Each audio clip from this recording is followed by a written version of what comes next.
introduce our next session. It kind of plays well off this last one. This one, the one just then was all about what to do in the first 90 days. This one is all about what to do when you're establishing product marketing in an organization where it's never existed before. So our speaker today is Allison Wheely, and she is the Director of Product Marketing at Paxos. And Allison has done this at 3 different companies, if I'm correct, Allison. She's also a PMA ambassador in New York, and she's the lead product marketing teacher at the Product Gym. So she knows this topic inside and out. So help me welcome to the stage, Allison Wheely.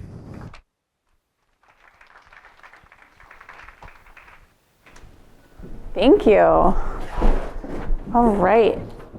So let's jump in. Thanks, everybody. I'm excited to be here. And I actually think I may have been at the inaugural Product Marketing Alliance Summit back in New York City in 2019. I don't know, someone can correct me if it was either 2018 or 2019. Was anybody else here then? Yeah, hi guys. That was a fun time, and I'm excited to be back. So great, I'm going to talk to you guys about establishing product marketing for the very first time at your company or business line. And I think it'll be a nice follow-up to the lovely fireside chat we just had. But instead of it being about you being new to the team and what to do in the first 90 days, it's a slightly different twist, right? It's product marketing doesn't exist here. And I have to actually establish the functional role of product marketing as well as be a new person doing this in a company. Let's jump in. Here's what we're going to do with our short time today. Number 1, I want to get to know you all, so we're going to do that first. Number 2, I'm going to tell you a little bit about myself. We're going to review the premise so we're all kind of on the same page as to what we're talking about. And then I'm going to give you some very tactical tips of things I want you all to do if you're in this position, like literally on the job. Like these are the things that I think you should do. It's going to be very executional, and I hope it'll be very helpful for you all. And I'll conclude with some tips and pitfalls. Okay, I want to get to know you. So let's do that right off the bat. So I'm going to ask you to raise your hand if the following things apply to you, so I can get an understanding of who we have in the room, and I can help kind of tailor what I say to you all.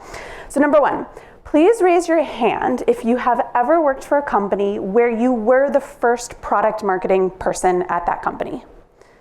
Okay, great. A few of you, maybe not quite half, but actually quite a lot of you. Okay, good, great. Raise your hand if you currently, in your current job, work at a company where you were the first product marketing hire. Oh, a lot of you actually, but not quite as much. Okay, great.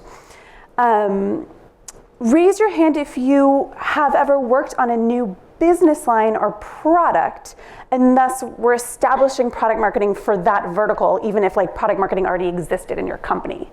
Okay, I think that got some of you all that didn't raise your hands, I think, the first time. Okay, and then finally, how many of you all have worked at a company where product marketing was just generally not well understood? Like people didn't quite know what you were supposed to do? Yeah. Okay. So someone literally just like went like that. Okay, great. So what I'm going to tell you today should apply to all of these situations, and I hope to be able to give you really tactical next steps or tactical things to employ to address these situations. Let's jump into it. Now that I've gotten to know you, I would love to just tell you a little bit about myself so we all know each other, we got a relationship. I started out my career in the nonprofit sector, actually worked for a local nonprofit called Grow NYC. I was also a Peace Corps volunteer. And then I transitioned into financial services at Citibank. And from there, I realized I didn't want to work in a big global corporate environment. I wanted to be in tech, and I moved into fintech. And I've been in this fintech space for tech startups ever since. Worked at LearnVest, which was a fintech app. Moved over to Policy Genius, which is disrupting the insurance space. And I'm now currently at Paxos, which is a regulated blockchain infrastructure company. So that's me professionally. Personally, I love the outdoors. I love to travel. That middle picture is me in Cambodia. I also have a 2-year-old daughter and actually another one on the way in June. All right, and here's where I've established product marketing for the very first time. So Paxos, my current role, was my 3rd time doing this. I started out at LearnVest, did it at Policy Genius, now at Paxos. At Paxos, I was the first, so I'll start with my current role and we'll work backwards. At Paxos, I was the first product marketing person at the company ever hired, and I was hired as a director level to build out the team.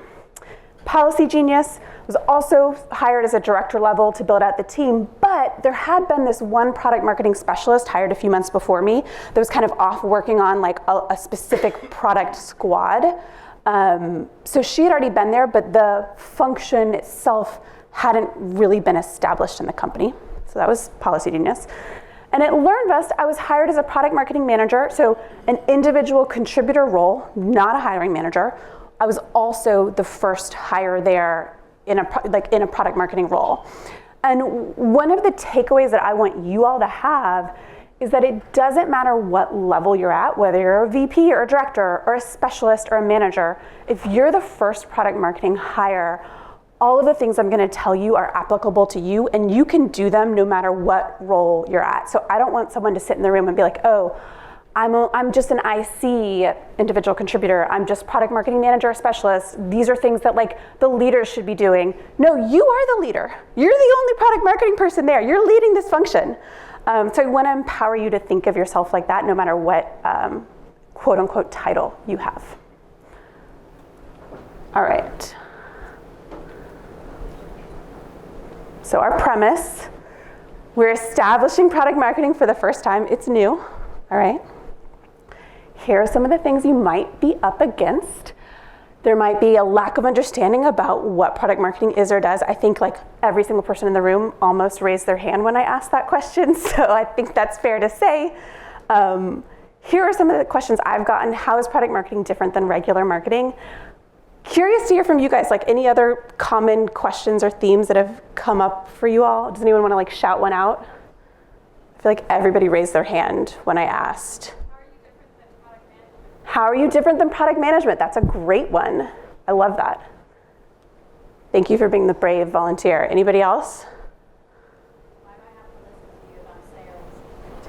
Why do I have to, what would you know about sales? I'm a salesperson. What do you have to offer me? I love that. Over here. Basically, what do you do? Yeah, what the hell do you do? Okay, I love it. Okay, that's the first thing. The other thing is I always find that there's I was gonna say pretty significant, it varies, but there's usually misaligned expectations about what you're gonna do. I've been told, oh, you're here to make pitch slides. Nope, I'm not here to make your pitch slides. I've been asked, why aren't we running ads in the subway? I'm like, well, I don't choose the ads. I'm not in charge of the ad campaign. So like, you're not? I'm like, no. So just a lot of misaligned expectations and misunderstandings. So that was these are the challenges, right? But on the flip side, there's some really solid positives. If you're the first product marketer, that typically means you have stakeholders like really excited to have you and kind of eager to work with you. If you feel like that's not the case,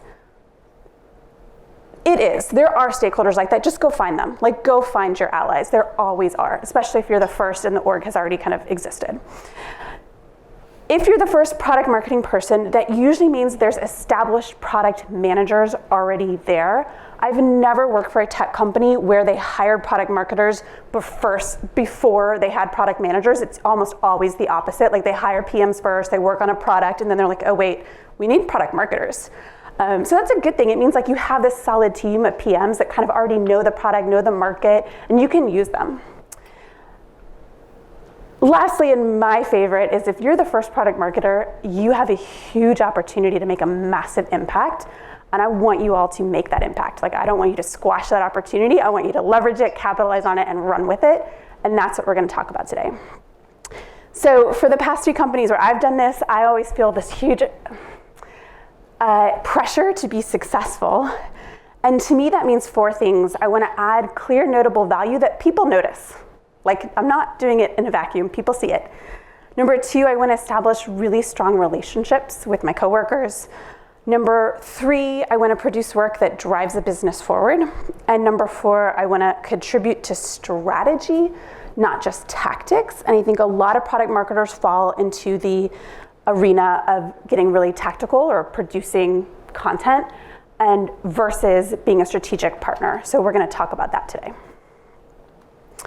All right, so you need a clear path to setting yourself up for success as the first product marketer in your company or for your business line. And again, even if you aren't the first, if product marketing is just not well understood, this still applies for you. So I created a 5-step plan. You know I'm a product marketer when I want to package my slides into a 5-step plan, but this is my 5-step plan, and we're going to go through each of these, and these are pretty tactical. These are things I actually encourage you to take back to your jobs and do in the coming months, or if you ever end up in a job where you're the first product marketer, highly recommend you do these things. There are things that I have now kind of honed and tweaked over the past 3 companies that I've worked for. All right, before we jump into the meat of this content, are there any questions about any of this stuff so far? Okay, guys. We'll also do questions at the end, but I just want to make sure we're all okay up to now. All right. Step 1 is to educate your coworkers about product marketing, what product marketing is or does. And I literally want you to create a deck that's your product marketing 101 deck. And it's not about your company. You could present it anywhere. You could present it you can take it with you from company to company. But you're gonna establish what product marketing is and does, how you add value, your engagement model with stakeholders. And I don't want you to just create the deck and email it out. I want you to go on an internal roadshow. You're gonna be a comedian with tour dates around the country, and you're gonna have a meeting with product managers, and have a meeting with your sales team, and have a meeting with executive leaders. You're gonna take it on a tour. And this gives you the opportunity to establish yourself as a leader, but it also creates a platform where people can ask questions. You guys can talk about it. It fosters discussion right off the bat. And again, it doesn't matter what level you are, what title you have, you can do this. And it allows you to set those clear expectations with your stakeholders about what you will do and what you won't do. And it's not so personal to them at that point. So you're not saying to them I'm not gonna do this thing you want. You're just talking at a high level, here's what product marketing is or does. So it sets those expectations right off the bat without disappointing anybody. These are some slides from my deck. You can see I have a slide that's that explains who we work with, and it has product, marketing, sales. Product marketing sits in the middle. I have a slide that talks about our responsibilities, and I have us go around a circle where the first one is understand the market and the customer. The second is develop your positioning and messaging. The third is, what does it even say? Enable internal teams like your sales and marketing teams. The fourth is drive product adoption. And so this slide deck that I'm referring to has about 12 to 15 slides in it. I did this roadshow when I first joined my company at Paxos. I did it at my old company, and whenever new employees join, I send it to them as well. So I'm hey, here's what product marketing does. Okay, step 2 of my 5-step plan. You want to focus on strategic efforts and quick wins together in your first several months. And you want to be really intentional about doing both. A lot of people get drawn over to the right side, quick wins, because there's a ton of fires that need to be put out, especially if you're in a tech startup. It's all this work has to get done. Do this work now. And so it's really easy to jump on the work, but you want to make sure that you're starting with the strategy as well, and you're balancing both. So focusing on strategic initiatives will establish yourself as a strategic partner, leader, right off the bat. What does this mean? Okay, what are you actually telling me to do, Allison? This can look like different things depending on the needs of your company, right? It could be a journey mapping workshop. It could be analyzing the competitive marketplace, but then turning that into a strategic deck about where your company needs to go. It could be creating strategic positioning. So it can be different things. There's different things you can do that are strategic, right? Just pick the most needed thing and make sure you do that. And again, when you do it, don't just do it in a vacuum. You have to be sharing it out. You have to socialize it.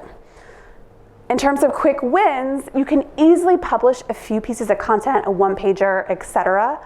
right off the bat that shows like, oh, I'm here to add value. I'm here to actually produce for you.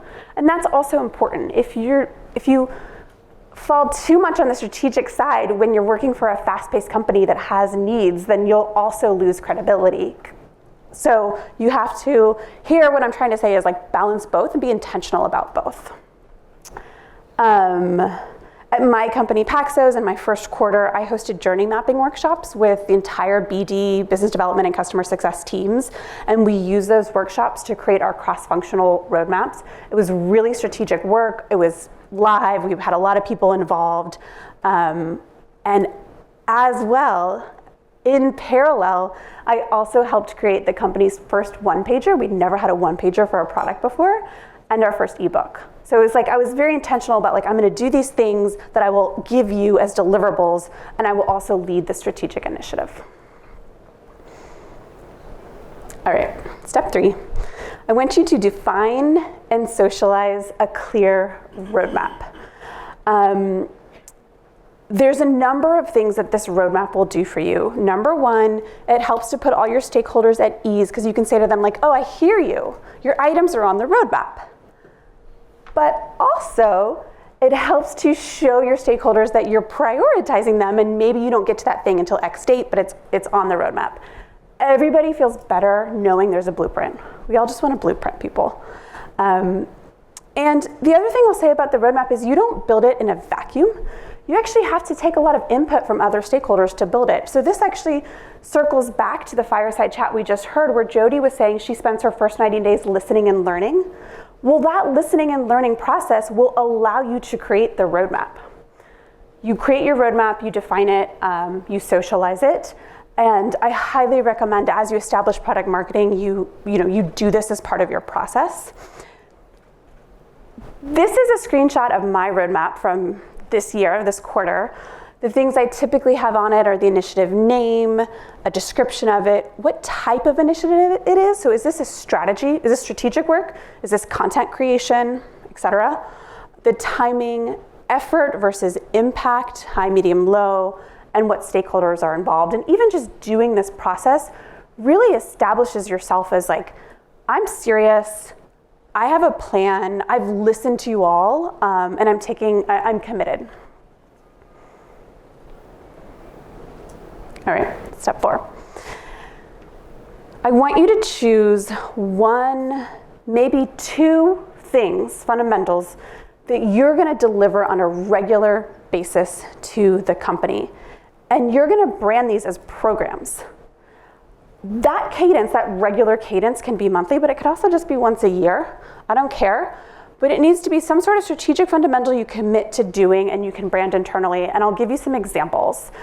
At Paxos, we implemented a quarterly competitive intelligence program where we do the competitive research, we do the audit, but then we turn it into a shareable format that we share out to the entire company.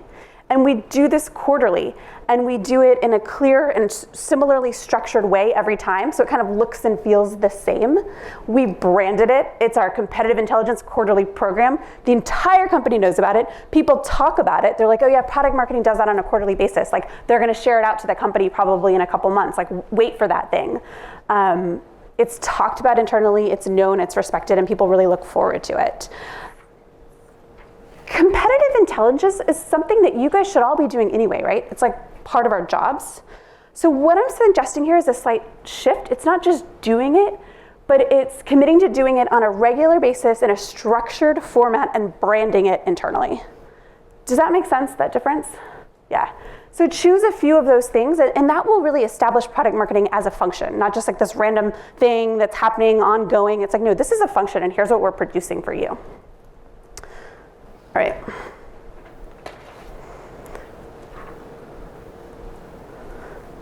Final step, step 5.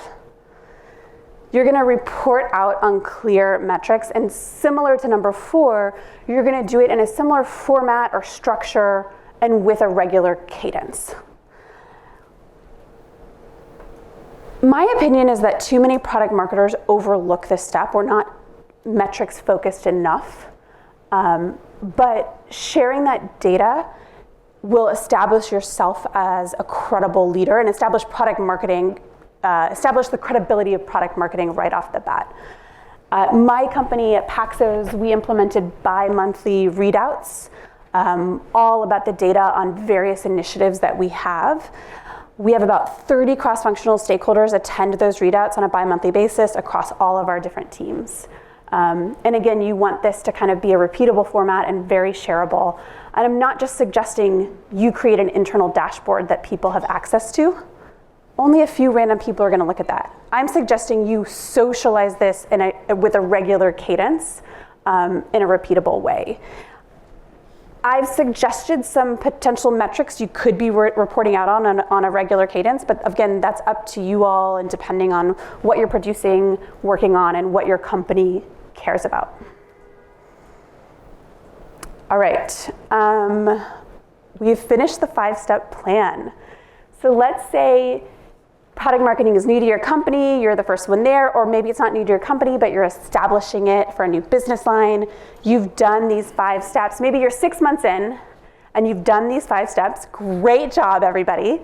Now what I have for you is just a few final tidbits, a tip and a pitfall. These are kind of my final parting comments. So tip number 1, as you're starting out, look for those ad hoc one-off initiatives that have big strategic impact. And this again just goes towards establishing yourself as a key and valuable player. You will always find these, especially in like a growing startup type environment. There's always these, and you just kind of have to like go and pick them up, like pick this up and be like, okay, cool, I'm gonna work on this. And it might be random. There were some random ones for me. When I first joined Paxos, we didn't have a clear method to segment our users according to like revenue or size. And I wasn't really sure that should be product marketing's responsibility, but nobody was doing it. So I partnered with a data and analytics guy. Together, we created a tiering model, and that tiering model is still what the entire company uses today. At Policy Genius, we had a partner approach us and want to do a co-marketing campaign. So we did it, fine, it was over with. And after it was over, I thought, maybe this could be a revenue model for us and has more runway for us. So I analyzed it and created kind of this whole strategy, co-marketing campaign strategy based on what I thought like the revenue potential could be. Nobody really asked me to do that, but product marketing was new at Policy Genius, and I sort of seized it as an opportunity to add sort of an interesting value add. So there will always be those. Just kind of look for those here and there because they can really establish yourself and make a big difference. Final slide. This is the pitfall. So this is one of the pitfalls to avoid category. I really want you all to avoid turning into sales enablement machines. We are not sales enablement machines, and it's very easy to fall into this trap.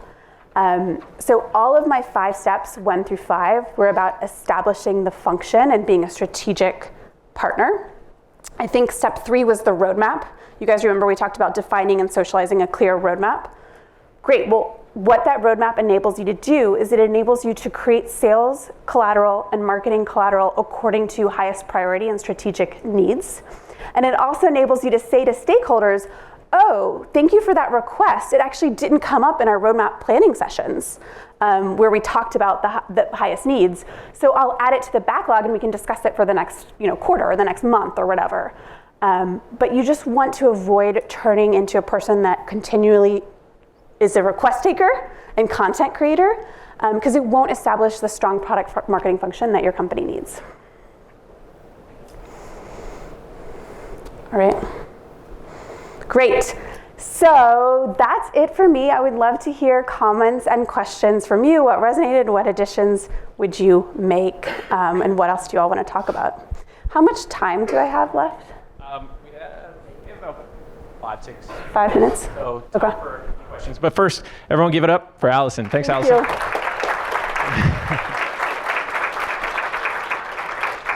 All right. So let's start with one on the top. What do you recommend if there's giant gaps in market knowledge and product audience and use from giant gaps in market knowledge and product audience and use from product team without taking that on from product marketing? Maybe if someone in the audience maybe asked that question, wants to just clarify what they're asking. Yep, go ahead. So, can everyone hear me without the mic? So I work for an organization that has existed for a very long time, but we're introducing product marketing. Okay. It's going well but slow, understanding how to have it work, but in truth, a lot of our products don't have true product owners or product managers running their business. They've just maintained things, but they don't actually have the depth of knowledge that product marketing needs to move things forward about who actually uses their product, who's their target audience, what are the competitors in the landscape. And it's very technical stuff. So just wondering if you ever experienced something like that and how you would approach it. Okay, so two things come to mind for you. The first thing that comes to mind is that if your organization has existed for a while, the knowledge is there among the people that work there. It just hasn't been codified. So it's been no one's job, as no one owns it. Maybe there hasn't been product managers that own it. It hasn't been documented the way certain tech companies might so clearly document user needs and customer research. But the brain trust is there because you have people that have been working there for a long time. So I would, number one, interview or work with your coworkers as much as possible to squeeze out that information from them as best as you can. And then number two, I would implement your own type of customer research, customer interviews, whatever that means for you, as well as kind of outside third-party data to analyze your market to supplement it. But I think, so those things, of course, you want to do. Those are your stereotypical product marketing work. But I guess I would also kind of push back on this idea of oh, the understanding doesn't exist. It sounds like it does. It just hasn't had the right ownership or normal roles, titles within the company. But I bet that it's there, and you just have to kind of squeeze it out and find it. Nice. Okay. Thanks. Next question. Can you talk about journey mapping workshops? Maybe talk about something you've done. Yes, I love journey. I just did journey mapping workshops last week in New York City in person with my team. It was so fun because we're all remote. Here's how I do journey mapping workshops, and you can Google this. It's a thing. There's school of thoughts around it. They're based on design thinking methodology, so I'm not making this up. Go read about it. Here's how I do it. First of all, we define the different stages of a customer journey. So it's usually awareness to consideration to choosing your product or closing the deal to integration if it's a B2B tech company to, beyond, right? So you clearly define what those different stages are in the customer's journey. Then you identify what activities are most commonly happening in each stage of the journey. From the customer's point of view, what are they doing? They're doing research, they're doing this, they're doing that. And who the stakeholders are in that journey. So if it's a direct-to-consumer customer journey, it's just one person, maybe the whole journey. But in a B2B environment, you might have different stakeholders come in at different phases of the buying process, right? Then you get everybody in a room and you ask them to write on Post-it notes, on one Post-it note each, pain points for that stage of the journey for the customer, from the customer's point of view. So you're literally writing pain point number one, pain point number two, and everyone puts them up on the board. Then you ask them to write down what I call bright lights, which are the opposite of pain points. It's what makes a customer happy or delighted at this stage of the journey? What tends to go really well? And again, this is a customer journey they're taking with your company or with your product in some way. Then you have everybody vote on the most impactful or biggest pain points versus bright lights. And you get your key focus areas of this is what we need to focus on in this stage of the journey as a cross-functional team. So product marketing needs to create better sales enablement material about this phase because it's really confusing to people, or product needs to improve the product in this phase of the journey because this is a really confusing part of the product. And you'll have different things pop for different cross-functional stakeholders in the room. It's awesome. Just take a look up at that top one. Oh, thank you all. All right. We have time for a couple more. So we'll go to the next one. At what point do you start adding people to your team after establishing the foundation? How do you go about product / initiative alignment for the team? I'll tackle the first one. I know it's hard when people give answers that are it depends, but it really does depend on certain things. For me, it's always depended on what are the expectations of the overall org and marketing team for growth. Sometimes you're hired and there just isn't budget to grow a team, or it's, they're not ready yet to grow a team. So it depends on things other than just you and your own desires, right? However, having said that, I think in most situations where you're the first product marketer to a company or an org, it means that there should be many more of you. Like rarely does a company only need one product marketer for the whole company. That's just so rare. So I would advise you to be looking to grow your team and start immediately thinking about, well, what are the different product marketing needs? Do we need product marketers according to product line? Or do we need them according to customer journey, like early in the journey versus later in the journey?